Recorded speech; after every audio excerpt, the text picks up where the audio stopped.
অন্তর্বর্তী সরকার জনগণের চাওয়াকে গুরুত্ব না দিয়ে ইচ্ছেমতো কাজ করছে বলে অভিযোগ করেছেন বিএনপির ভারপ্রাপ্ত চেয়ারম্যান তারেক রহমান।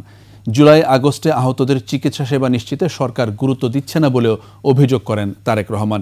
এদিকে সময় যত গড়াবে সমস্যা ততই বাড়বে বলে মন্তব্য করেছেন বিএনপি মহাসচিব মির্জা ফখরুল ইসলাম আলমগীর।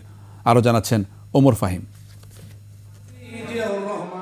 রাজধানীর ইঞ্জিনিয়ার্স ইনস্টিটিউটে জাতীয়তাবাদী টেক্সটাইল ইঞ্জিনিয়ার্স অ্যাসোসিয়েশনের তৃতীয় কাউন্সিল। প্রধান অতিথি হিসেবে ভার্চুয়ালি যোগ দেন বিএনপির ভারপ্রাপ্ত চেয়ারম্যান তারেক রহমান। উপস্থিত ছিলেন দলের মহাসচিব মির্জা ফখরুল ইসলাম আলমগীর সহ সিনিয়র নেতারা।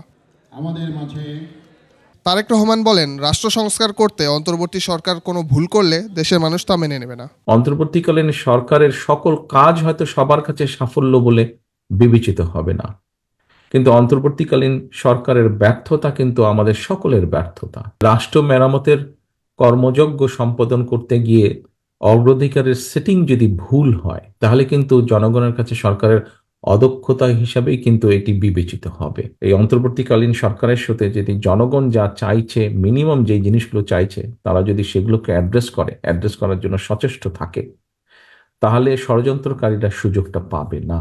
অনেক অপ্রাপ্তি থাকার পরও বর্তমান সরকারের ওপর মানুষ আস্থা হারাতে চায় না। সরকারের সাথে জনগণের দূরত্ব তৈরি হলে ষড়যন্ত্রকারীরা বেশি সুযোগ পাবে বলেও মন্তব্য করেন তারেক রহমান। গণতন্ত্রকামী স্বাধীনতা প্রিয় মানুষের ব্যর্থতা এই সরকারকে ব্যর্থ করে দিতে পলাতক যে স্বৈরাচার, তার এবং তাদের দোসররা কিন্তু বসে নেই। সেটা দেশের ভেতরেই হোক বা দেশের বাইরেই হোক, প্রশাসনের ভিতরেই হোক বা বাইরে হোক, ওরা কিন্তু ওত পেতে আছে যে কিভাবে এই অন্তর্বর্তীকালীন সরকারকে ব্যর্থ করে দেওয়া যায়। একমাত্র ওয়ালটন এসি দিচ্ছে 1 বছরের রিপ্লেসমেন্ট গ্যারান্টি। এ সময় গণতান্ত্রিক রাষ্ট্র নির্মাণে প্রয়োজনীয় সংস্কারগুলো দ্রুত সম্পন্ন করার তাগিদ দেন দলের মহাসচিব মির্জা ফখরুল ইসলাম আলমগীর। বাংলাদেশের মানুষের মূল যে আকাঙ্ক্ষা, সেই আকাঙ্ক্ষা হচ্ছে একটা গণতান্ত্রিক রাষ্ট্রে।